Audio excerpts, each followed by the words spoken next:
One of the most significant challenges of being a leader is acknowledging and addressing your own weaknesses and failures. I'm constantly reminded of my own limits and seeking to learn from my mistakes. Someone recently asked me to share about a mistake I'd made in my leadership. I said, "How much time do you have?"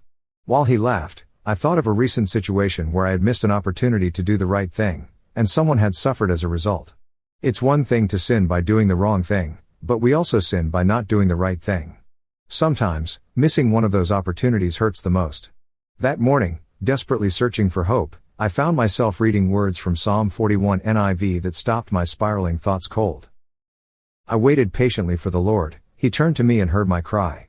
Honestly, what I wanted God to do was give me a time machine so I could go back in time and fix my mistakes.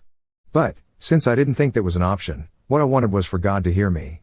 And that first verse in Psalm 40 gave me hope that God was hearing my cries for help.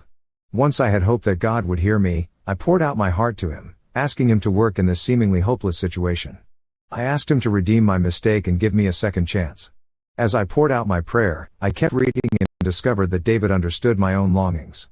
He lifted me out of the slimy pit, out of the mud and mire. He set my feet on a rock and gave me a firm place to stand.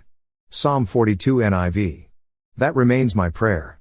I'm not sure yet how God will work, but I'm leaning on His strength and grace. I find comfort in the fact that God was not surprised by my weakness nor shocked by my struggles. His response to my, and David's, fragility wasn't frustration, it was fatherly compassion. I can't guarantee how your current challenge will work out, but I can promise that God will hear your cry. He can work in ways that you can't comprehend. Tomorrow's reading includes a real story of how God works when we cry out to Him. I waited patiently for the Lord, and He inclined unto me and heard my cry.